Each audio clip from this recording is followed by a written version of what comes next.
प्रणाम भाई साहब। जय श्री कृष्णा।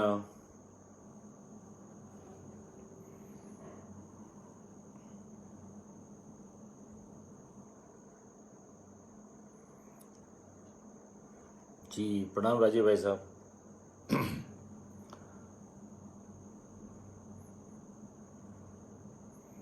मित्रों, आज नवरात्रि का तीसरा दिन है, तृतीय दिवस है और हमारे व्याख्यान की जो श्रृंखला है उसका चौथा दिवस है। कल हम लोगों ने चर्चा की थी और विषय था पंचकोश का हमारे जीवन में महत्व, और उसी क्रम को आज हम और आगे बढ़ाएंगे और गायत्री साधना और पंचकोशों के माध्यम से या गायत्री साधना के माध्यम से हम अपने पंचकोशों को कैसे जागृत कर सकते हैं, कैसे कोशों को विकसित कर सकते हैं और किस तरह से हम आध्यात्मिक उन्नति की शिखर पर भी हम पहुंच सकते हैं। तो यही चर्चा आज हम करेंगे। कल मैंने आपको पंचकोश के बारे में बताया था, कौन कौन से कोश होते हैं और किसके पास कितने कोश होते हैं, है ना। हाँ, मैंने कहा था अन्नमय कोश एक होता है, दूसरा मैंने बताया आपको प्राणिकमय कोश होता है, तीसरा मनोमय कोश होता है, चौथा जो है मनोमय कुछ इंसान के पास होता है। और एक इंसान से जब उच्च स्तर का व्यक्ति होता है, मानव से महामानव बनता है, उसके पास जो है वो चौथा कोश, जिसे विज्ञानमय कोश कहते हैं, वो भी होता है। और इस और भी स्तर जो होता है, जब भक्त और भगवान मिल जाते हैं, नाला जब गंगा में मिल जाता है तो गंगा हो जाता है। भक्ति की जब पराकाष्ठा हो जाती है, चरम पे होती है, तो ईश्वर के शरण में पहुंच जाता है, तो ईश्वर उसको अपने साथ लेते हैं, आत्मसात कर लेता है। ईश्वर उसको, शिष्य को, भक्त को अपने शरण में, अपने संरक्षण में, अपने माँ, अपने आंचल में उसको ले लेती है। ये 5 कोशों की बात हमने कल की थी। आज मैं आपको बताऊंगा कि 5 कोश कहाँ पर है, हम कैसे विकसित कर सकते हैं। अन्नमय कोश में हम कैसे विकसित हो सकते हैं, ये कोश हमको कैसे लाभ देगा और उससे मिल गए तो हम कैसे इसको मेंटेन कर पाएंगे, क्या ये हमारे बस की बात है? निश्चित रूप से ये सारी चीज़ें जो है आपके लिए संभव है। परम पूज्य गुरुदेव आचार्य श्रीराम शर्मा में अपनी बात शुरू करूंगा। परम पूज्य गुरुदेव जहाँ पर सभी लाइव आ जाएं, जितने भी मित्र लोग हैं, हमारे परिजन हैं, आचार्य जी तो नियमित हर कार्यकर्ता को 3 कोशों को तो ध्यान रोज ही कराते हैं, सुबह न शाम दोपहर, हमेशा त्रिकाल संध्या करते हैं। वो जो सुबह शाम संध्या करते हैं, वो जो सुबह जप करते हैं, ध्यान करते हैं, पूजन करते हैं, उनको 3 कोशों का ध्यान गुरुदेव ने बहुत है। आज भी शांति कुंज जाएंगे, 3 कोशों का ध्यान तो हमेशा गुरुदेव कराते थे। तो उसमें कि टोटल जो समग्र है, आज हम ये कहें, मैंने आपको कल पंच का बड़ा महत्व बताया था, आज मैं बात शुरू करूंगा। उससे पहले आप सबसे मेरा निवेदन है, भारतीय संस्कृति जिस पर आधारित है, गाय, गंगा, गीता, गायत्री और गुरु, और गुरु का बड़ा महत्व होता है। गुरु का स्मरण और गायत्री मंत्र का हम एक बार जप करेंगे। सूर्य का ध्यान करते हुए गायत्री मंत्र को हम एक बार स्मरण मेरे साथ साथ सभी लोग करेंगे। उगते हुए सूर्य, गायत्री माता के दर्शन ये नहीं कर सकते, सूर्य के दर्शन ना कर रहे हैं, अपनी माँ के दर्शन कर सकते हैं। आप दुर्गा माँ के दर्शन करते हैं और दुर्गा माँ भी नहीं कर सकते, तो अपने घर में जो माँ है, माँ भी माँ है। जैसे दुर्गा माँ है वैसी गायत्री माँ है, ऐसी माँ भी है। माँ भी ईश्वर तुल्य है हमारे लिए, इसलिए हम अपनी माँ का भी ध्यान कर सकते हैं। एक बार गायत्री मंत्र मेरे साथ साथ, फिर अपन बात आगे शुरू कर देंगे। ओम भूर्भुवः स्वाहा तत्सवितुर्वरेण्यं भर्गो देवस्य धीमहि धियो यो नः प्रचोदयात्। ओम गुरुर्ब्रह्मा गुरुर्विष्णु गुरुरेवो महेश्वराय गुरुरेव परब्रह्म तस्मै श्री गुरुवे नमः। अखण्डमण्डलाकारं व्याप्तं येन चराचरं तत्पदं दर्शितं येन तस्मै श्रीगुरुवे नमः। मातृवत् लालित्री च पितृवत् मार्गदर्शिका नमोऽस्तु गुरुसुताय श्रद्धा प्रज्ञायुताय श्रद्धा प्रज्ञायुताय। बोलो गायत्री माता की जय। परम पूज्य गुरुदेव की जय। वंदनीय माता जी की जय हो। भगवान श्री कृष्ण की जय हो। दुर्गे महारानी की जय हो। सभी मित्रों को, सभी परिजनों को जय श्री कृष्णा, प्रणाम, नमस्ते। आज अपन बात शुरू करेंगे। जैसे कल मैंने 5 का बड़ा महत्व बताया था कि पंच ज्ञानेंद्रियाँ, 5 कर्मेंद्रियाँ, 5 तत्व होते हैं। तो ये जो 5 हैं, एक होती है पंचमुखी गायत्री। पंचमुखी गायत्री गुरुदेव ने जो है गायत्री के 5 मुख बताए हैं। 10 भुजाधारी पंचमुखी गायत्री। पंचमुखी गायत्री, पंचमुखी हनुमान आपने सुना होगा। वस्तुतः है क्योंकि विषय पीछे विज्ञान ये है, इसके पीछे भावना ये है, उसकी आध्यात्मिक भावना ये है कि पंचकोश यानी 5 मुख यानी 5 कोश गायत्री माता के 5 मुख 5 कोश के प्रतिनिधित्व करते हैं। और 5 कोश कौन से बताए थे। आज हम बात करेंगे अन्नमय कोश की। आज हम करेंगे कि पंचमुखी गायत्री के 5 कोश कौन कौन से होते हैं और कौन से देवता होते हैं। जैसे मैं कल बताया था, भवानी, गणेश, ब्रह्मा, विष्णु, महेश, ये 5 देवता हैं। गायत्री अपने आप में संपूर्ण है। गायत्री अपने आप में संपूर्ण है। 24 गायत्री, 24 अक्षर, 24 गायत्री होते हैं, 24 तत्व होते हैं। और हर गायत्री, जैसे मैं अपने अभी महालक्ष्मी की बात करें, महालक्ष्मी विद्मही विष्णु प्रियाय धीमहि तन्नो लक्ष्मी प्रचोदयात्। शिव की बात करेंगे तो रुद्र की बात करेंगे तो पंचवक्त्राय विद्महि महादेवा धीमहि तन्नो रुद्र प्रचोदयात्। हर तरह के 24 अक्षरों की 24 गायत्री है। जिसको आप जब भजना चाहें कर सकते हैं। गायत्री यानी अपने आप में संपूर्ण है। तो अब आज हम जो पहला कोश को लेकर चलते हैं, जिसमें हमारी अन्नमय कोश की बात हो रही थी। अन्नमय कोश और सारा दारोमदार जो है, कभी देखिए ये कभी गलतफहमी ना पाले कि हम अंतिम कोश में सीधे भगवान से मुलाकात ही कर लेंगे और हमारी भाव संवेदना बड़ी विकसित हो जाएगी। नहीं, वो उसका क्रम यही है कि आपको पहले अन्नमय कोश की तरफ जाना पड़ेगा। अन्नमय कोश सजेगा तो फिर अन्नमय कोश के अंदर प्राणमय कोश है। अन्नमय से ज्यादा पावरफुल प्राणमय कोश है। प्राणमय के अंदर मनोमय है। मनोमय के अंदर जाएंगे तो विज्ञानमय है और विज्ञानमय के अंदर जाएंगे तो आनंदमय है। सीधे हम आनंद में नहीं जाएंगे, वो सब स्टेप बाय स्टेप ही आगे बढ़ेंगे आप। वो क्रम है ऐसा। तो यहां पर अन्नमय कोश की बात करते हैं। देखिए, अन्नमय कोश का बड़ा महत्व है। अन्नमय कोश से ही आपकी चिंतन, आपके विचार, आपका शरीर बनता है। अन्नमय कोश से ही आपका प्रत्यक्ष शरीर जो है, जो फिजिकल बॉडी जिसको हम देख पा रहे हैं, ज्यादातर लोग इसी को समझते हैं कि यही फिजिकल बॉडी है, यही हमारा कोश है, यही कोश है। नहीं नहीं, ये जो है, जो कोश है, ये अन्नमय कोश है। अन्नमय कोश के अलावा हमारे 4 शरीर और भी हैं। कल मैंने इसको समझाया था। तो ये जो कोश हैं, ये तो उसके पहले सबसे पहले अन्नमय कोश की बात कर रहे हैं हम। तो अन्नमय कोश में ये अन्न से बनता, कहते हैं जैसा खाए अन्न वैसा बने मन। मैं एक छोटी सी कहानी पहले आपको बता दूं ताकि इसका फंडा आपको क्लियर हो जाए। अन्न का कितना महत्व होता है। आप जैसा खाते हैं ना, ईमानदारी का धन खाएं से अन्न खाएंगे, ईमानदारी का अन्न खाएंगे तो ईमानदारी आपके चिंतन में आएगी।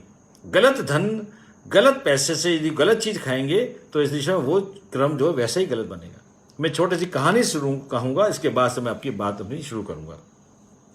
कि एक बार क्या हुआ, गुरुदेव लिखते हैं कि जब अन्नमय कोश की बात करते हैं तो आर्य समाजी हुए आनंद स्वामी। आनंद स्वामी जब उनका बेटे का नाम था रंजीत, आनंद स्वामी के बेटे का नाम था रंजीत। और रंजीत जैसे कई बार गायत्री परिवार, बहुत से सामाजिक संस्थाएं, वो जेल में भी कैदियों के बीच में जाती हैं, महिलाएं, पुरुष, उनको अच्छे संस्कार मिल जाएं। उन्होंने कोई गलत काम किया जिसकी वजह से वो सजा काट रहे हैं, परंतु जो कुछ ठीक है, आने वाले समय उनका उत्कृष्ट हो, उनमें सुधार आ जाए, उनका परिवार अच्छे से निभ जाए, ऐसा भाव के लिए लोग बहुत से काम करते हैं। तो आनंद स्वामी का बेटा रंजीत है, वो भी जेल गए। जेल में जाके उन्होंने कैदियों के बीच में काम किया। तो कैदियों के बीच में किया, कैदी रात को नाइट हॉल्ट भी वहीं किया और ऐसी दशा में रात्रि को विश्राम भी वहीं किया। तो जब विश्राम किया तो रंजीत ने तो सुबह मिडनाइट में, सुबह सुबह भोर समय, लोग कहते हैं 4 बजे ब्रह्म मुहूर्त में कोई सपना देखें वो साकार हो जाता है। तो वही उनको रात में सपना आया। सपना क्या आया कि उसने सपने में देखा मैंने अपनी माँ के बाल खींचे और बीच आंगन में लेके आया और तलवार से मैंने 2 टुकड़े कर दिए।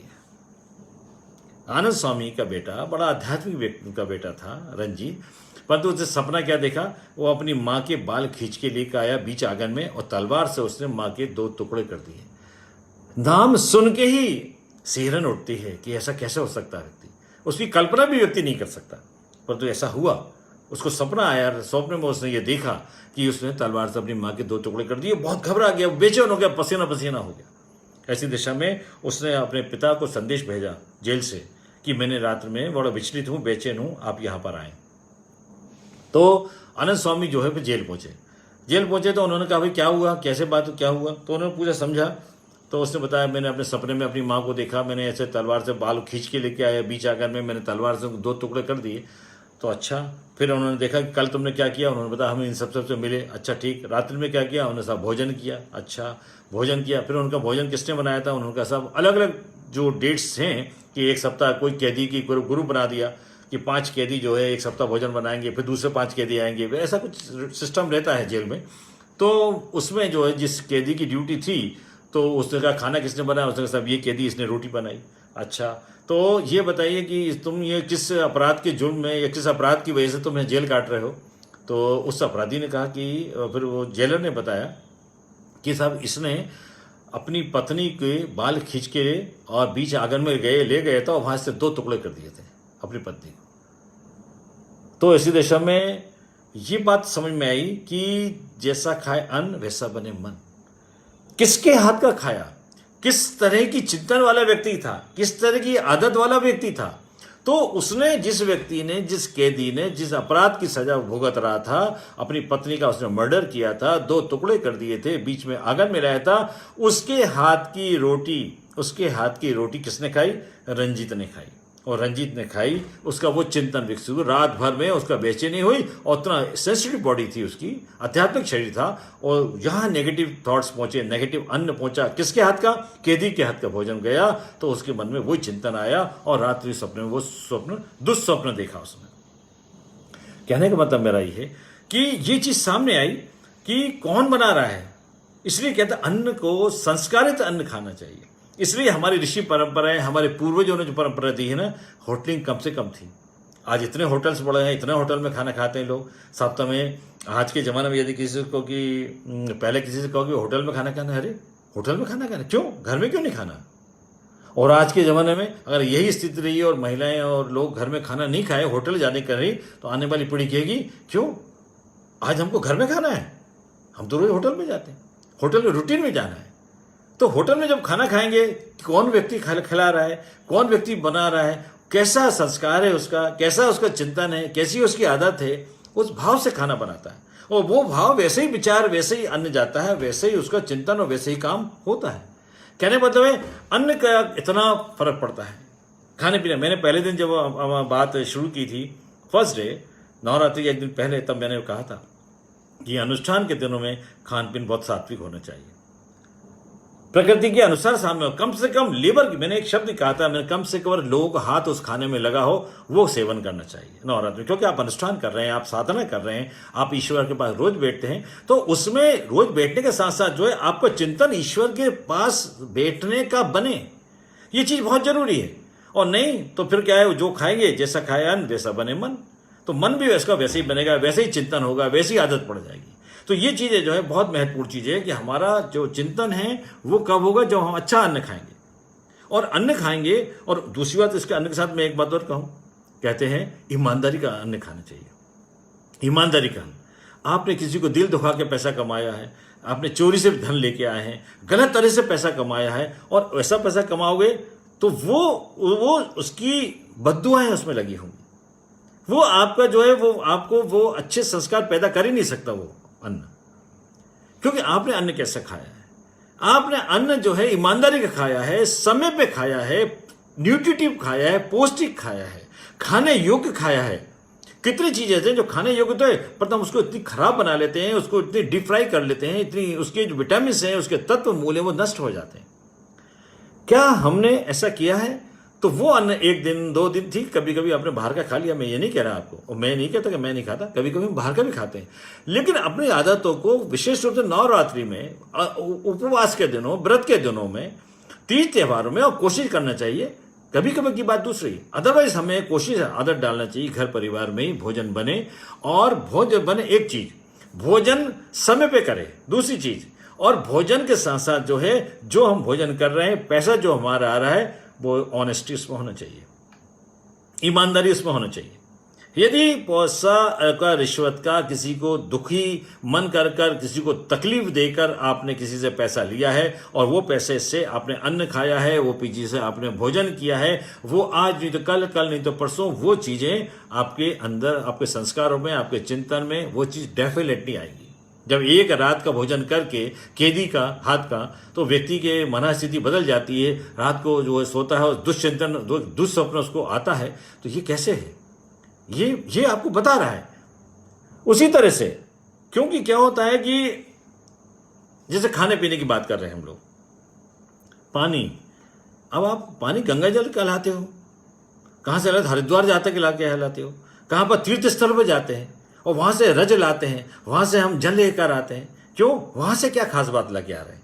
क्योंकि वहां रात दिन पूजा होती है, रात दिन संस्कार हो रहे हैं, रात दिन आरती हो रही है, रात दिन जप हो रहे हैं। पूरे दुनिया से, पूरे देश के लोग, पूरी दुनिया के लोग वहां पर तीर्थ स्थल पर आते हैं, हरिद्वार आते हैं, गंगा की पूजा करते हैं, रात दिन गंगा की पूजा हो रही है। तो जब इतनी पूजा कर रहे हैं, इतना जप कर रहे हैं, इतनी आरती कर रहे हैं, इतना ध्यान करते हैं, इतने समर्पण भाव से लोग वहां पहुंच रहे हैं, तो निश्चित उस जगह का प्रभाव होता है, उस जगह का प्रभाव होता है। वो प्रभाव आपके चिंतन पे, आपके मानस पटल पे पड़ता है, और वो पटलता है। वो चीज जब हम लेके आते हैं, तो निश्चित रूप से वो संस्कार, वो चीज हम लेके आते हैं, वो हमको फायदा करती है। आप जब जाते हैं, बहुत मन प्रसन्न होता है, मन क्वेश्चन होता है, एक आत्मिकता विकसित होती है, एक आध्यात्मिकता विकसित होती है। मन जगह जगह जाते हैं, वह संकल्प लेके आते हैं, भगवान शिव के धाम में जाएं, भगवान कृष्ण के धाम में जाएं, हरिद्वार गायत्री माता के शांतिकुंज हरिद्वार जाएं, जहां भी जाएंगे मन में क्या आता है। कहने का मतलब क्या, क्यों? क्योंकि वहां पर रात दिन अर्चना हो रही है, रात दिन पूजा हो रही है। वो भूमि संस्कारित है, वहां का भोजन संस्कारित है, वहां का पानी संस्कारित है, हर चीज संस्कारित है।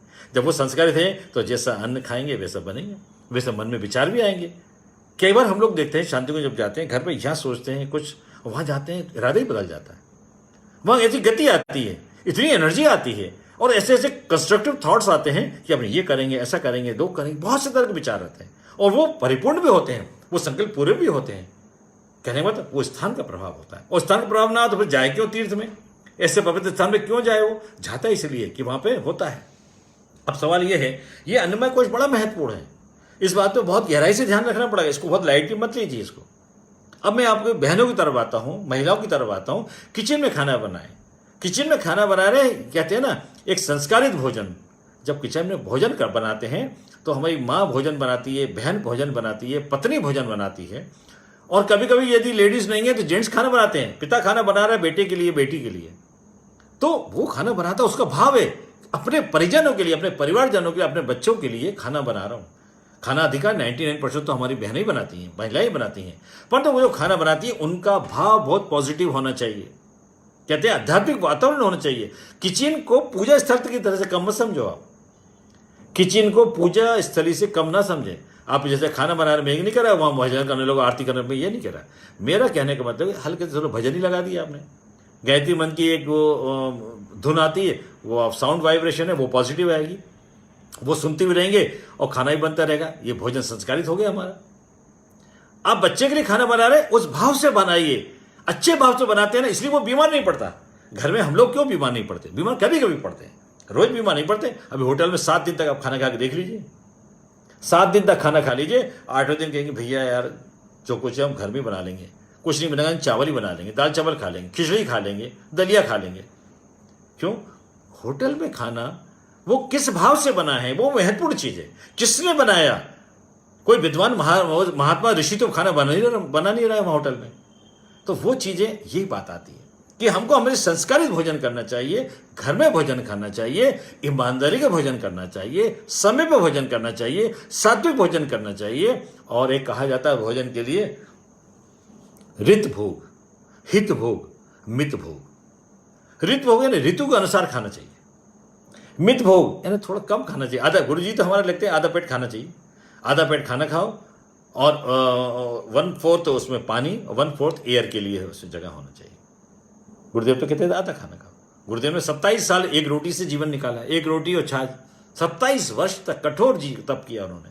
तो भोजन का है ना, क्यों भोजन वो भी अच्छा खा सकते थे, दाल रोटी रोज खा सकते थे, मगर तो क्या कमी थी? नहीं नहीं, कमी नहीं थी। उनके पीछे ये कठोर तप करना, और तप के लिए अपने आप को सहना। खाने पे जवान से, जवान जो है 2 काम कर लेती है, जवान बोलती भी है और जवान स्वाद भी लेती है। इसलिए गुरुदेव ने कहा कि सप्ताह में एक दिन अस्वाद भोजन होना चाहिए। एक दिन अस्वाद भोजन, रोज खाते हो ना, चलो एक दिन अस्वाद भोजन। अस्वाद भोजन का मतलब क्या हुआ? कम नमक, बगैर नमक का, बगैर शक्कर का। एक दिन में भी शक्कर और नमक नहीं खाओगे तो आपकी बॉडी का सिस्टम बहुत कुछ बैलेंस होता है। कहने का मतलब यह है कि उन्होंने कहा यह अन्नमय कोश तभी सदेगा। हमारे ऋषि ने बड़ी अच्छी व्यवस्था बनाई थी, सम्यक भोजन और सम्यक व्यायाम।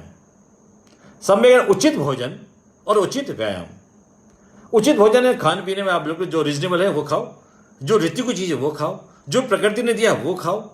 तो खाने पीने से आपका स्वास्थ्य भी अच्छा रहेगा, और स्वास्थ्य से आपका चिंतन, आपके विचार, आपका सारी चीजें हो। क्योंकि अन्न से बनता है, अन्न से बनता है रस, अन्न से बनता है रस, और रस से बनता है रक्त, रक्त से बनता है, अन्न से बनता है, अन्न से बनेगा रस, रस से बढ़ेगा रक्त, रक्त से बढ़ेगा बनेगा रक्त, रक्त से बनेगा अस्थि, मंजा, हड्डी, और अंत में बनेगा वीर। तो जी क्रम जो है, रस से रक्त और आगे तक का क्रम जो बनता है शरीर में, ऐसे ही बनता है। तो रस बेसिक रॉ मटेरियल आपका खराब है तो फिनिश प्रोडक्ट तो खराब हो गई। रॉ मटेरियल खराब है तो फिनिश प्रोडक्ट तो खराब हो गई। इसलिए रॉ मटेरियल को अच्छा होना चाहिए, खाना आपका अच्छा होना चाहिए। खाना अच्छा ही नहीं होना चाहिए, अच्छे का मतलब ये नहीं खूब माल खाएं, वहां अच्छे का मतलब ये अच्छा यानी शरीर के लिए जो अच्छा हो, अच्छे शरीर स्वास्थ्य के लिए जो उचित हो, प्रकृति से जुड़ा हो, प्रकृति के प्रभाव से जुड़ा हो, वो आपके लिए फायदेमंद है। और इसके बाद दूसरी सी मैंने फिर बताया, फिर रिपीट कर रहा हूं, ईमानदारी का, पूर्ण ईमानदारी का भोजन करें। आप यदि ईमानदारी भोजन नहीं लाएंगे, ईमानदारी से पैसा नहीं आएगा, गलत ढंग से पैसा आएगा। आप चाहेंगे हमारे घर में जो है आध्यात्मिक वातावरण बन जाए, संभव नहीं है। कितने ही ऐसे लोग होते हैं, बहुत पैसा है लेकिन उनके यहाँ संस्कार और उनकी परेशानी बहुत तरह से घेरे रहती है उनको। कहने का मतलब मेरा ये, ईमानदारी का भोजन, समय पे भोजन, खाने योग्य भोजन। खाने योग्य तो बहुत सारी चीज जो खाने योग्य नहीं वो भी खा रहे हैं लोग। अब समझदारों की नासमझी है, जो योग भोजन के योग्य नहीं है, खाने अखाद्य है, हम वो भी खा रहे हैं। तो हमें कौन क्या कर रहा है नहीं, हमें अपने आप को देखना है कि भोजन कैसा हो, और फिर भोजन संस्कारित हो। संस्कारित वातावरण घर में होना चाहिए। घर में संस्कार आपका अच्छा वातावरण होगा, अच्छा खान पीन होगा। अच्छा वातावरण यानी घर में खाना बन रहा है, अच्छे भाव से बन रहा है। जब भी खाना कोई बनाए बड़ी प्रसन्नता से बनाए, खुशी से बनाए, बोझ नहीं। बोझ होगा तो बोझी, वो भी जो खाएगा उसके लिए भी बोझ ही होगा, इनडाइजेस्ट हो जाए। आप वो उस भाव से बनाएंगे, आप कुछ नहीं तो गाने गाते रहे, गुनगुनाते रहे, भजन ही गुनगुनाते रहे। आप छोटा सा कैसेट लगा लीजिए भजन का, भजन चलते रहे, फिर आप भोजन बनाइए। वो पूजा जो किचन है ना, जो आपका चौका है भोजन का, वो तो धार्मिक स्थल, पूजा स्थल बन गया। फिर देखिए वहाँ का वातावरण कितना अच्छा, कितनी पॉजिटिव एनर्जी आती है, और खाने वाले को भी आनंद आएगा और बनाने वाले को भी आनंद आएगा, और उस आनंद को वो आगे भी ले जाएगा। क्योंकि वो बेसिक है, पंचकोश का पहला जो आधार है वो अन्नमय कोश है। इसलिए कहीं भी तीर्थ स्थल पे जाते हैं, पूजा स्थल पे जाते हैं, आप बच्चों को पानी दे रहे हैं ना। मैं छोटा सा एग्जाम्पल देता हूँ, जब बच्चे को स्कूल की बॉटल तैयार कर रहे हैं, पानी भर रहे हैं, खाना दे रहे हैं, देखिए आप उसमें बच्चों के जो सुबह सुबह तैयार कर रहे हैं, सुबह 7 बजे बच्चे के लिए तैयार करते हैं, आप मन ही मन गायत्री मंत्र पढ़ते रहिए, किसी कुछ मत बोलिए, होठ मत हिलाइए, मन ही मन गायत्री मंत्र पढ़िए। देखिए वो भोजन संस्कारित होगा, कितने गुण उसमें बढ़ेंगे। वो बच्चा खाएगा, बच्चे का चिंतन बहुत पॉजिटिव होगा, बुद्धि प्रखर होगी, होशियार बच्चा होगा। पानी दे रहे हैं, बॉटल भर रहे हैं, उसकी बॉटल भरते भरते भी आप गायत्री मंत्र पढ़ लीजिए, भगवान का नाम ले लीजिए, और वो पानी संस्कारित हो गया। वो पानी संस्कारित हो गया, फिर उसको पीने दीजिए। वो दिन भर पानी पिएगा ना, वो एक मिनरल वाटर को मात करेगा। ये बात कोरी कल्पना नहीं है, ये बातें कोई कोरी कल्पना नहीं है, ये बड़ी महत्वपूर्ण बात है। इसलिए ये ऋषियों ने, गुरुदेव ने कहा कि 5 कोशों के लिए प्रथम कोश जो है वो है अन्नमय कोश। अन्नमय कोश बड़ा महत्वपूर्ण कोश होता है, ठीक है। तो अन्नमय कोश का क्रम अब वापस में खत्म करता हूं इस अन्नमय कोश को, कि एक लाइन में बता दूं, समय पे खाना है, सात्विक खाना है, ईमानदारी का खाना है, और खाने के साथ साथ कुछ समय अपने व्यायाम के लिए, योग के लिए, एक्सरसाइज करने के लिए वो आप निकालिए। सम्यक भोजन और जब भी भोजन बनेगा और भोजन करेंगे बनाया ठीक है, आपकी पत्नी ने तो बना दिया बढ़िया खाना, संस्कृत भगवान का नाम लेके आप जब भोजन करेंगे 3 बार गायत्री मंत्र पढ़िए, वो भोजन प्रसाद हो जाएगा। मैंने कहा था हर जगह, मैंने अपनी बात शुरू की उससे पहले मैंने गायत्री मंत्र पढ़ा था और फिर मैंने गुरुदेव का स्मरण किया। मैं नहीं हूं, मैं ईश्वर गुरुदेव की, ये मैं गुरुदेव की चिट्ठी बांच रहा हूं। ये सब ज्ञान गुरुदेव का है, आचार्य श्री राम शर्मा जी का है। उन्होंने जो दिया है मैं उसकी चिट्ठी बांच रहा हूं, उनको बता रहा हूं। हो सकता है मैं बहुत अच्छे ढंग से ना बता पाऊं, पर तो बात उन्हीं की है। कहने का मतलब मेरा जो है कि ये चीजें आपके जीवन में होना चाहिए। भोजन कर रहे हैं 3 बार गायत्री मंत्र पढ़ो, और 3 बार गायत्री, फिर तो आप भोजन क्या, वो प्रसाद हो गया, वो नुकसान करने वाली चीज खत्म हो गई, इसमें नेगेटिविटी खत्म हो गई। जब प्रकाश आता है तो अंधकार दूर होता है। तो ये जीवन में ये अन्नमय कोश है, ये अन्नमय कोश है, इसको सदेगा। अब सवाल ये, मैंने बात बताई, अन्नमय कोश होता कहाँ है शरीर में? शरीर का जो स्थान है वो नाभि। अन्नमय कोश का स्थान कहाँ है? नाभि। अब आप कह सर ये नाभि क्या, खाना नाभि में खाते हैं? जी सर, खाना नाभि से ही खाते हैं।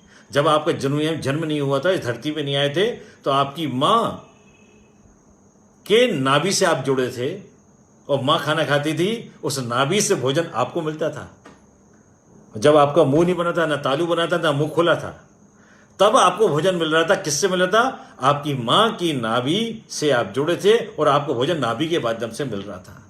यही तो अन्नमय कोश था। उसी से तो आप 9 महीने बड़े हुए, आपके हाथ पैर आंख शरीर बना, तभी तो आप दुनिया में बाहर आए। तो बाहर आए तब आपको दूध पीना मिला, पर तो 9 महीने से पहले भी तो खाना खा रहे थे आप, 9 महीने पहले भी तो भोजन कर रहे थे। तो कहां से कर रहे थे? नाभि से कर रहे थे। नाभि एक ब्रह्मा का स्थान है, वो हमारे शरीर का बड़ा इग्नोर किया हुआ है, उसको ध्यान ही नहीं देता कभी कोई। वो बड़ा महत्वपूर्ण स्थान है। नाभि में सूर्य का ध्यान, नाभि में सूर्य का ध्यान आप करिए। आपका अन्नमय कोश खाने पीने तो है ही, आपकी फिजिकल बॉडी को एनर्जी मिलेगी, आपकी फिजिकल बॉडी एनर्जाइज होगी। आप सूर्य ध्यान करते हैं ना, नाभि सूर्य है, नाभि में सूर्य का ध्यान करेंगे, फिर देखिए आप पूरे शरीर के अंदर, और नाभि में सूर्य का ध्यान करते हुए नाभि के माध्यम से पूरे शरीर में, रोम रोम में, नस नस में वो सूर्य की शक्ति जा रही है। वो सूर्य शक्ति की प्राण शक्ति आपके शरीर में जा रही है, प्रवेश कर रही है। आपका शरीर स्वस्थ हो रहा है, आपको बलिष्ठ हो रहे हैं, आप बहुत पॉजिटिव हो रहे हैं। क्यों? क्योंकि आपने सूर्य का ध्यान कहाँ पे किया? नाभि में। नाभि को हम बहुत छोटा ना समझे, नाभि बड़ी महत्वपूर्ण चीज है। नाभि में सूर्य का ध्यान करेंगे, फिजिकल बॉडी जिसको मैं देख पा रहा हूं, ये और जो जिस स्थान का भोजन आपने दुनिया में आने से पहले किया था वो नाभि ही है। जब नाभि से दुनिया में आए तब आपका मुंह खुला, तब आपने दूध पिया, तब आपकी माँ ने भोजन कराया, सब चीज बाद में हुई है, उससे पहले। इसलिए उस स्थान का हमें ध्यान करना चाहिए, उस स्थान का ध्यान करना चाहिए। वहां पर किसका ध्यान? सूर्य का ध्यान। सूर्य शक्ति दाता है, सूर्य जीवन दाता है। सूर्य ना होता तो आप और हम नहीं हो सकते। एक पौधे को उठा के अंदर कमरे में बंद करके 2-4 दिन रख लो, मुरझा जाएगा, खत्म हो जाएगा। हम सूर्य तो हमारे आरोग्य दाता है, सूर्य हमारे प्राण दाता है, सूर्य हमारे माई बाप हैं। वो नहीं होंगे तो हम नहीं होंगे, हमारी सृष्टि नहीं होगी, सब कुछ खत्म हो जाएगा। परंतु इतनी महत्वपूर्ण चीज है, इतनी एनर्जी का सोर्स हमारे पास है, हम कभी प्रणाम ही नहीं करते उनको, कभी नमस्कार ही नहीं करते। इसलिए मैं क्या कह रहा हूं, आपको हमेशा नाभि पे सूर्य का ध्यान करिए। नाभि क्या है? ये अन्नमय कोश का मुख्य द्वार है।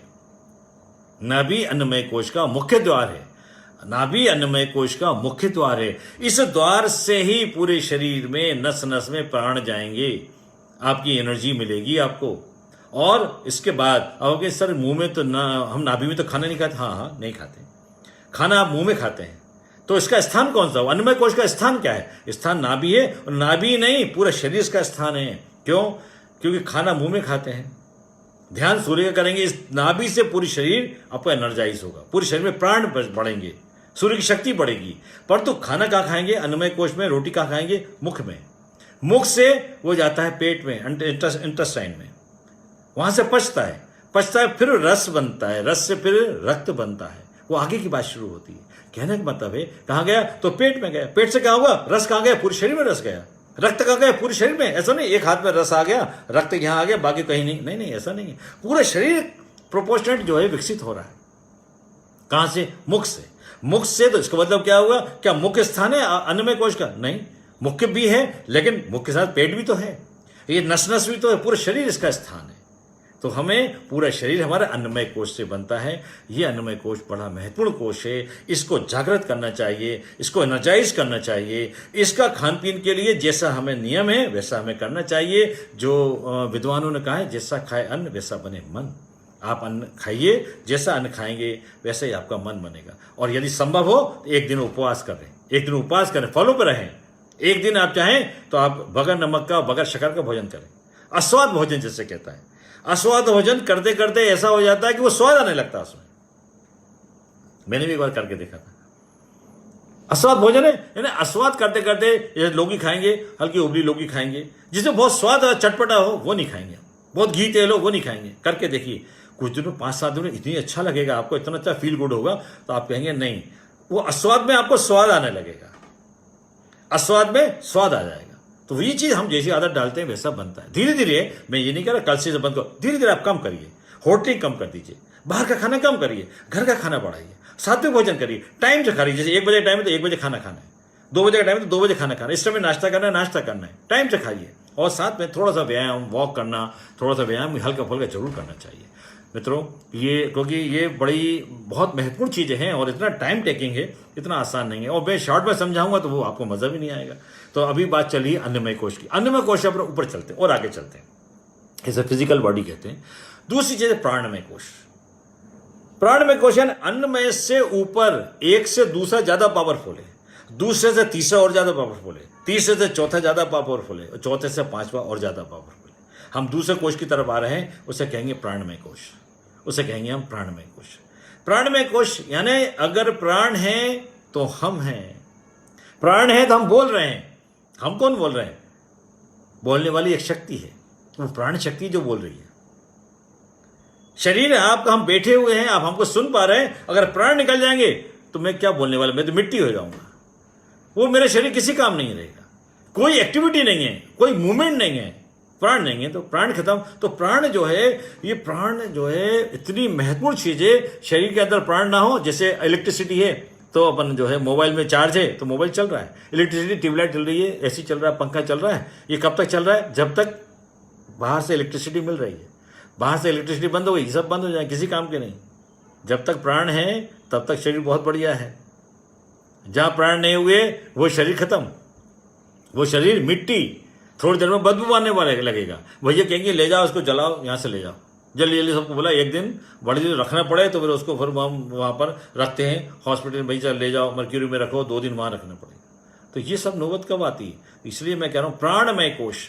प्राण एक ऐसी चीज है कि जो ईश्वर ने हमको दिया है वो तो दिया है, उसको बदल नहीं सकते। जो प्राण शक्ति जिसमें जितनी है। लेकिन प्राण एक ऐसी चीज है, ये कोश ऐसे हैं, इनको हम इंप्रूव कर सकते हैं। प्राण शक्ति को भी हम इंप्रूव कर सकते हैं, प्राण शक्ति को इंप्रूव कर सकते। कैसे? प्राणायाम से। रामदेव बाबा खुद प्राणायाम करते थे। गुरुदेव ने क्या प्राणायाम, यानी गुरुदेव ने तो इन चीजों को आज से नहीं, आज से 60-70 साल पहले भी इस चीजों को उन्होंने धार्मिक सिस्टम से जोड़ दिया। कहते हैं जब करने बैठो, पूजा करने बैठो, षट कर्म करो। अपने आप को पवित्रीकरण करना है, अपना न्यास करना है, न्यास करेंगे तो फिर आपको जो है 3 बार आचमन करना है, आचमन करेंगे फिर धरती की पूजा करना है, फिर आपको प्राणायाम करना है, 3 बार प्राणायाम करना। श्वास खींचो, रुको, श्वास बाहर निकालो, फिर रुको। ये क्या है? प्राण शक्ति को खींचना है। और प्राण शक्ति खींचोगे, अभिवदन होगा, तो फिर देखिए आपकी प्राण शक्ति बढ़ती जाएगी। अभी भी लॉकडाउन में क्या हुआ, मैं अपना बताऊं। लॉकडाउन में जब हम देख ही रहे थे कि इम्यूनिटी बढ़ाओ, इम्यूनिटी बढ़ाओ, तो वो खाने पीने की चीज़ भी इम्यूनिटी पे आ रही थी कि वो चीज़ खाओ, काढ़ा पियो, गिलोय पियो, ये सब चीज़ें कर रहे थे। लेकिन उसमें योग प्राणायाम पे भी WHO ने भी कहा, दुनिया ने कहा योग ज़्यादा करो, एक्सरसाइज ज़्यादा करो, प्राणायाम ज़्यादा करो, इससे इम्यूनिटी बढ़ेगी। मैंने भी किया।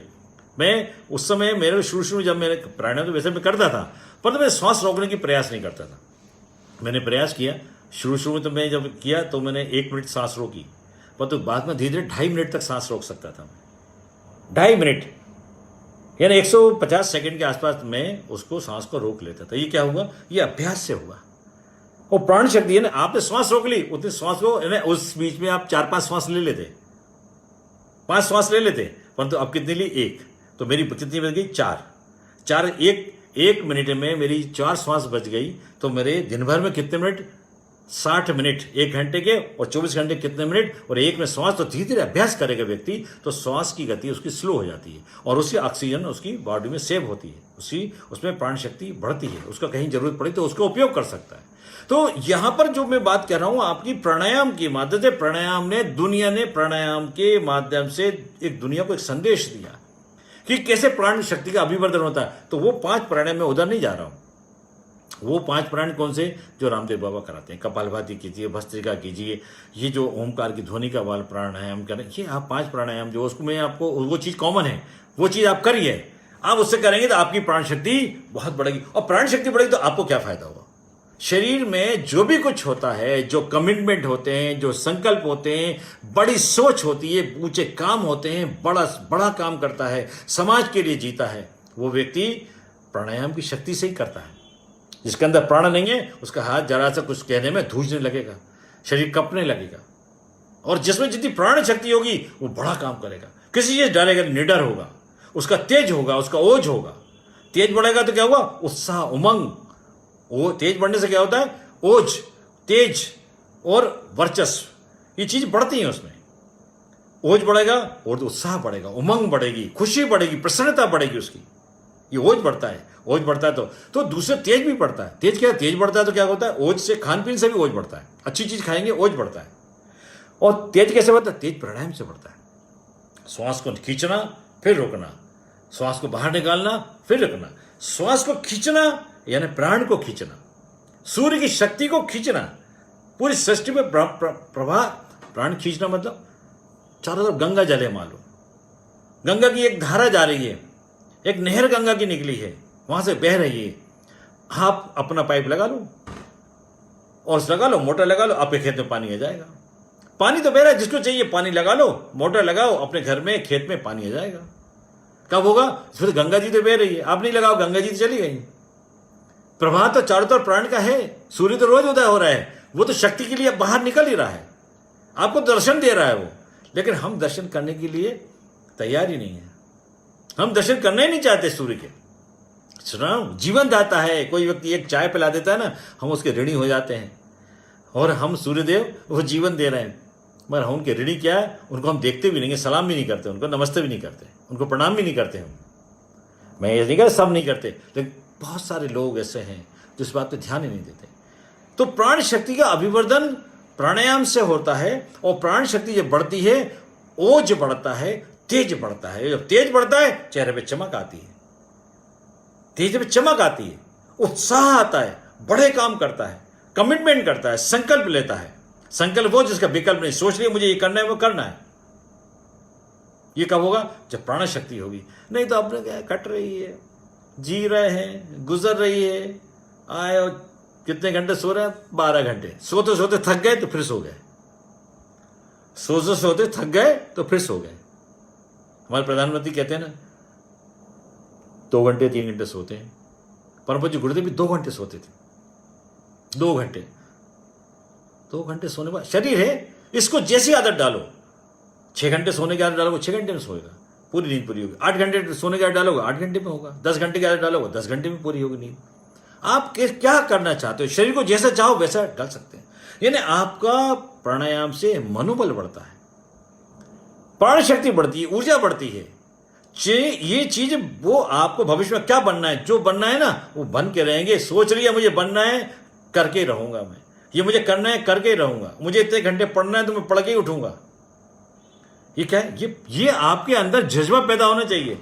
ये चीजें भैया अगर आपके पास नहीं होंगी, आप नहीं करेंगे। वो प्राण शक्ति, अब निरोगी काया के लिए प्राण शक्ति बहुत जरूरी है। प्राण जिसमें जितना क्षीण होता है उतना, अरे कुछ नहीं यार, छोड़, टाइम बस गुजर रही है, बस जैसे जैसे निकालना है, जीवन बोझ है जीवन। और यदि वही मैंने कल बताया था ना, हमारे मिशन में जो है 91 साल के हमारे वरिष्ठ भाई थे, लीलापत शर्मा। 91 साल के, कल मैं 91 मैंने देखा है, गुरुदेव की जैसी शक्ल, सब कुछ कद काटी वैसी थी, गजब बोलते थे। 91 साल में ऐसे भाषण देते थे, कहते थे मैं 91 का नहीं हूं, मैं 19 का हूं, 1 इधर रखो 9 उधर रखो। शरीर है, मशीन है, इसको तो दुनिया को जाना ही है, दुनिया तो छोड़ना ही शरीर, परंतु जीवटता है, अंत समय तक जीवट है। कुछ करने डॉक्टर एपीजे कलाम ने देखी, अंतिम दिन, अंतिम भाषण, अंतिम श्वास भी उन्हें कर्म करते हुए ली। आचार्य श्रीराम शर्मा जी ने 2 जून 1990 को गायत्री मंत्र पढ़ा और लेट गए। इसके पहले तक काम किया, सब कुछ किया जीवन, अंतिम श्वास तक काम किया, गायत्री मंत्र पढ़ा और महाप्रयाण हो गया। कहने का मतलब मेरा यह है कि इस प्राण शक्ति का बड़ा महत्व है, इसकी शक्ति को बढ़ाना चाहिए, और ये शक्ति अच्छे खान पीन से बढ़ती है। अच्छे खाओ पियो तो आपका शरीर बड़ा बैलेंस रहेगा, फिर आप योग करो, फिर प्राणायाम करो, फिर आप ध्यान भी करो, तो वो प्राण शक्ति आपकी बढ़ेगी। मैंने कहा था श्वास खींचो, श्वास खींचिए यानी सूर्य की ऊर्जा को खींचना है। खींच के क्या करना है, जेब में रखना है? नहीं, सूर्य की शक्ति को खींचना है और भाव करना है, क्योंकि प्राणायाम के नियम है श्वास को खींचना 5 सेकंड, 1 2 3 4 5 सेकंड तक जोर से खींचो श्वास, और 20 सेकंड उससे रुको। 5 सेकंड खींचना, 20 सेकंड रुकना है। और जो रुकेंगे, क्या भाव, जो आपने एनर्जी ली है, जो प्राण लिए हैं, जो सूर्य की शक्ति तेज आपने लिया है, उसको लेकर आपने शरीर में समाहित हो रहा है, शरीर में पूरे में रोम में प्राण बस रहा है। कितने? 20 सेकंड तक सांस को रोके रहिए। 5 सेकंड खींचिए, 20 सेकंड रोकिए, और उसके बाद फिर उसको बाहर निकाल दीजिए। बाहर निकाल के फिर रोकिए कि वो डर्टी एनर्जी, शरीर के रोग, बीमारी, कुसंस्कार, दुष्चिंतन, दुष्प्रवृत्ति, वो सब बाहर गई तो दोबारा ना आ जाए, उसको रोक दो। फिर आप 5 सेकंड रुको, फिर आप सांस लो। आप इसमें आप 5 मिनट करिए, धीरे धीरे 10 मिनट करिए, आधा घंटा प्राणायाम में दीजिए। 15 मिनट से शुरू कीजिए और आधे घंटे तक ले जाइए। आधा घंटे में 5 प्राणायाम कीजिए, 5-5 मिनट के, प्राण शक्ति बढ़ेगी, और प्राण शक्ति से आपका शरीर स्थिर होगा, शरीर स्वस्थ होगा। और जिसकी प्राण शक्ति होती है ना, वो बड़े काम करता है, और जिसकी प्राण शक्ति नहीं होती वो क्या करता है, जिसका प्राण छीड़ हो जाता है, डर्टी एनर्जी आ जाती है, बीमारी आ जाती है, रोग आता है, वो क्या करता है, बड़ा शंकाशील होता है, वो बीमार होता है, रोगी होता है, शंका, अरे यार ये ऐसा तो नहीं, वो चिंदी को सांप समझता है, वो चिंदी को सांप समझता है। तरह तरह की शंका है, तरह तरह की उसकी परेशानियां हैं, उसके रोग हैं, उसकी नेगेटिव एनर्जी है, हर चीज को नेगेटिव देखता है। तो ये चीजें जो निराश है, खिन्न है, परेशान है ऐसा व्यक्ति, और प्राण शक्ति की जब अभिवर्धन होता है, व्यक्ति कहाँ आगे बढ़ते जाता है, खुशी, उमंग, उत्साह, प्रसन्नता, चेहरे पे चमक, कामों में उत्साह, शरीर के अंग अंग में ओज, तेज, प्रकाश, पॉजिटिविटी, ये सब चीज आती है। इसलिए हम सबको अभी कोविड ने बहुत कुछ सिखाया है, कोविड ने बहुत कुछ सिखाया हमको, और वो सिखाया तो हम प्राणायाम, योग करें, हमारी इम्यूनिटी भी विकसित होगी, और इम्यूनिटी से हमारी जीवनी शक्ति, जीवन को जीवटता, वो बढ़ेगी तो हम बड़ा काम कर सकते हैं। मित्रों, 5 की बात करना है, और अभी तो मैं 2 पे पहुंचा हूं। मुझे लगता है 1 दिन और इसमें लगेगा मुझे। तो अब अपने प्राणमय कोश की बात कर रहे थे कि अब सवाल ये प्राणमय कोश कहां पर है, मैं इसको पूरा करूं। प्राणमय कोश कहां पर है? अन्नमय कोश को बताया नाभि में है। फिर इसका एक मुख होता है, मुख भोजन करते हैं, भोजन जो पेट में जाता है, पचता है, वो सब नाभि है। नाभि अन्नमय कोश है। अन्नमय पूरी रोम में नाभि होता है, वो भी पूरा शरीर रोम में होता है। अन्नमय कोश, इसका मतलब पूरा शरीर अन्नमय कोश है। फिर प्राणमय कोश का स्थान क्या है? मुझे माफ करें, मुझे क्षमा करें, हमारे शरीर में 2 गुप्तांग हैं। एक तो हम सुषुप्ति के स्थान हमारा है, ये जो स्थान हमारे हैं, ये गुप्तांग हमारे हैं। इन दोनों के बीचों बीच, बड़ा सुनने में अटपटा लगेगा, इन दोनों के बीचों बीच जिसे कहते हैं कुंडलिनी का स्थान, वो मूलाधार चक्र कहते हैं, उसे मूलाधार चक्र कहते हैं। वो जो स्थान है वो हमारी शक्ति का केंद्र है, वहीं से सारी शक्ति का उत्पन्न होती है। वो जो है वो प्राणमय कोश का स्थान है। वो प्राणमय कोश को, प्राण को, श्वास को एकदम खींचो, इतने तक नीचे तक आए, फिर रुको, वो पूरे शरीर में प्राण फैल जाए, तो उसका जो मूलाधार चक्र शरीर के अंदर होता है, उसके मूलाधार चक्र कहते हैं और प्राणमय कोश कहते हैं। वो हमारे दोनों गुप्तांग को बीचे बीच होता है। उस स्थान में ध्यान भी करते हैं, उस स्थान पे सूर्य का ध्यान करते हैं। उस बीचों के बीच में जो गोपनीय स्थान है, जो कुंडलिनी का स्थान है, जो शक्ति का स्रोत है, उस स्थान पे सूर्य का ध्यान, सूर्य की किरणें वहां पर पड़ रही हैं, सूर्य की किरणें वहां पड़ रही हैं। ऐसा है 4 पंखुड़ियों का एक कमल होता है, वो लाल रंग का होता है। और चक्र की बात करूं तब मैं बात करूंगा। इस स्थान पे सूर्य की किरणें वहां पड़ रही है, वो एक्टिवेट हो रहा है, वो प्रकाशमय हो रहा है, प्रकाशमय, वो एक्टिवेट हो रहा है, वो प्रकाशमय हो रहा है, वो लाल रंग का है, सूर्य का प्रकाश, सूर्य की किरणें वहां पर पड़ रही हैं। जब भाव करेंगे तो प्राण शक्ति का और अभिवर्धन होगा, मूलाधार चक्र आपका जागृत होगा। मूलाधार यानी मूल, शरीर का आधार वही है, शक्ति का केंद्र वही है। हम कुंडली जागरण की बात भी वही है, कुंडली जागरण वही, लेकिन हम कुंडली जागरण की बात, ये सब चीजें तंत्र मंत्र में हम लोग नहीं जाते। हम तो कहते हैं शक्ति को जगाओ और अच्छे काम में लगाओ, एनर्जी ज्यादा से ज्यादा आएगी, उसको पॉजिटिव काम में लगाओ। तो यहां पर जो ऊर्जा का केंद्र हमारा है, कौन सा? प्राणमय कोश। उसका स्थान कौन सा होगा? मूलाधार चक्र। गुप्ता अंगों के बीचों बीच जो स्थान है वो कुंडली का स्थान होता है, वो प्राणमय कोश होता है, वो प्राणमय, वहीं से शक्ति को ऊपर ऊर्ध्वगामी होती है, वहीं से शरीर ऊर्ध्वगामी होती है। रचनात्मक कामों में आपकी ऊर्जा लगे, पेट प्रजनन तो जानवर भी करते हैं, इन चीजों में आपकी ऊर्जा अच्छे कामों में लगे, समाज के निर्माण में लगे, परिवार के निर्माण में लगे। आप दुनिया में ऐसा कुछ काम करें, दुनिया आपके जाने के बाद भी आपको याद करती रहे। आज स्वामी विवेकानंद को दुनिया याद करती है, आचार्य श्री राम को दुनिया याद करती है, एपीजे कलाम को दुनिया याद कर रही है। कितने ऋषि महात्मा, कितना जो लेके गए हैं लोग, आज भी उनको याद करते हैं। तो ये कब होता है? ये संभव कब है? जब आप प्राणवान होते हैं, और प्राण शक्ति का अभिवर्धन वो संभव है। ईश्वर ने जो दिया वो दिया है, ईश्वर ने जो दिया वो दिया है, परंतु उसको बढ़ाना हमारे हाथ में, उसको बढ़ाना और घटाना हमारे हाथ में। घटा कैसे सकते हैं? आप गलत काम करिए, खूब सिगरेट पीजिए, बीड़ी पीजिए, शराब पीजिए, लंग्स कमजोर हो जाएंगे, प्राण शक्ति छीण हो जाएगी, श्वास गति बहुत तेजी से बढ़ जाएगी, आप कमजोर हो जाएंगे, कमजोर हो जाएंगे, प्राण शक्ति खत्म, मर जाएंगे। जहां 80 साल में मरना था 50 में मर जाएंगे। वो आपके साथ भगवान ने तो आयु फिक्स करेगी? नहीं, भगवान ने फिक्स करी आयु फिक्स नहीं की, भगवान ने श्वास फिक्स की है। आपको जैसे सपोज कहती 1 लाख सांस देंगे, मुझे उन्होंने कहा तुम्हारी 1 लाख सांस है, अब तुम 15 दिन में खर्च करो या 15 साल में खर्च करो या 150 साल में खर्च करो। जहां 1 लाख सांस खत्म हो गई तुम्हारी छुट्टी। ये श्वास से हमको जीवन मिला है, उम्र दिन से नहीं मिला कि उस दिन हमको मिला है 30 साल 80 साल जिएंगे, कोई गारंटी नहीं। आप अच्छे काम करोगे। जैसे मैं एक एग्जाम्पल लेके बात खत्म करता हूं। एक एग्जाम्पल देखिए, जैसे भगवान राम के गुरु कौन थे? वशिष्ठ। अच्छा, दशरथ जी के गुरु कौन थे? वशिष्ठ। और दशरथ जी के पिताजी के गुरु कौन थे? वशिष्ठ। दिलीप के गुरु कौन थे? वशिष्ठ। हरिश्चंद्र के गुरु कौन थे? वशिष्ठ। तो ये सब पीढ़ियां बदलती जा रही है, गुरु महाराज तो एक ही हैं। यस, योगी राज थे, सालों वर्षों में एक श्वास लेते थे, योग से श्वास पे नियंत्रण था। हम इतने बड़े योगी तो नहीं बन सकते, परंतु हम इतना कर सकते हैं कि हम श्वास की गति को नियंत्रित कर सकते हैं, हार्ट बीट को स्लो कर सकते हैं, उसमें शरीर की जीवनी शक्ति को हम बढ़ा सकते हैं प्राणायाम के माध्यम से। धीरे धीरे अभ्यास से, मैंने कहा था ना, मैंने शुरू में कोशिश की 1 मिनट भी मेरे को श्वास रोकना मुश्किल हो गया, लेकिन धीरे कुछ दिनों में अभ्यास से मैंने 2.5 मिनट तक श्वास रोकी, हो गया। श्वास की गति आपकी कम हो जाएगी। कोई भी चीज करेंगे आपकी वो स्ट्रेंथ आपकी बढ़ती जाएगी प्राणायाम से। तो ये जो प्राणमय कोश है, वो प्राणमय कोश शरीर में बहुत जरूरी है। प्राण शक्ति से ही जीवनी शक्ति चलती है, जीवन चलता है। जितना ज्यादा प्राण होगा, जितना ओज होगा, जितना तेज होगा, वो व्यक्ति उतना ही ज्यादा काम कर सकेगा। तो मैंने आज 2 ही कोश हो पाए हैं, क्योंकि इनको समझाना है, और कल मैं समझता हूँ आखिरी दिन होगा, बाकी 3 कोश पे चर्चा करेंगे। बड़ा महत्वपूर्ण इन दोनों से और भी व्यवहारिक रूप से। और ये संभव है क्या? प्राणायाम आपकी संभव नहीं है क्या? अच्छा खान पीन आपके लिए संभव नहीं है क्या? भगवान का नाम लेके भजन करते हुए खाना खाना क्या आपके लिए संभव नहीं है? संभव है। कौन से आपके बहुत एक्स्ट्रा ऑर्डिनरी वर्क कर रहे हैं आप? कुछ नहीं। कोई अलग से मैं समय मांग रहा हूं? नहीं।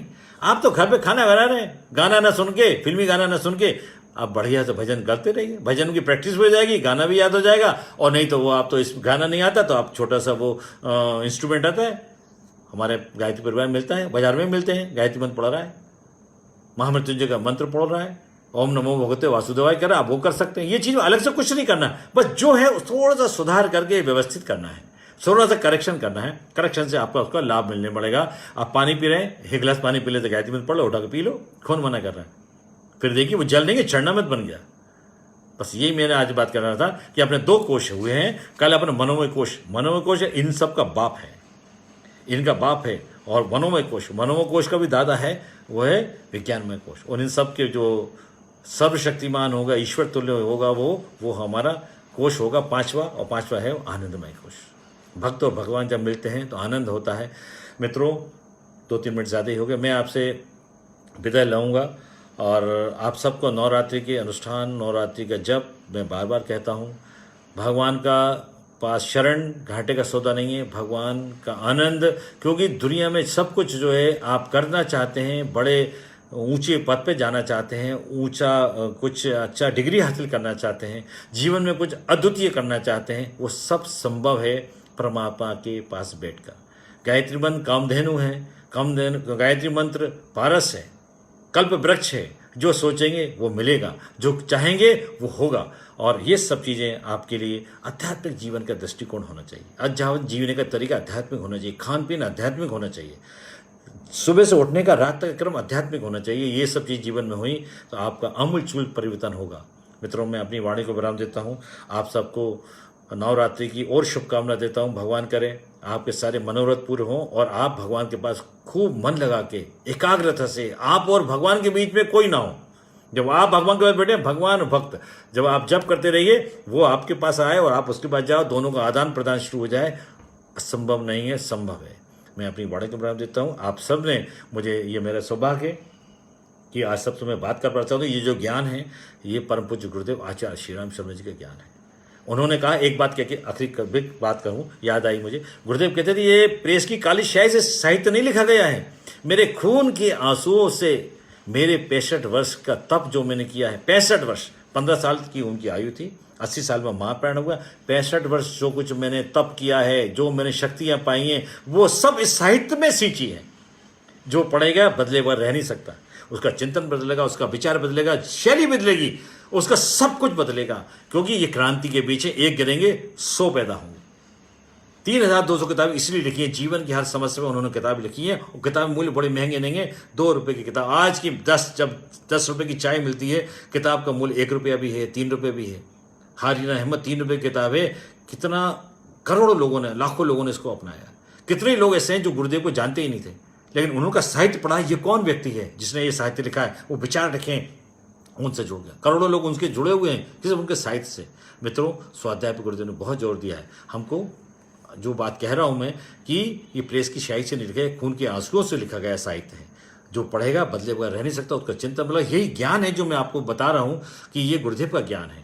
मैं तो सिर्फ एक बीच का हूं जो उनकी चिट्ठी लिखी है, मैं उसको बाँच रहा हूं। अपनी वाणी को विराम देता हूं। ओम शांति ही शांति ही शांति।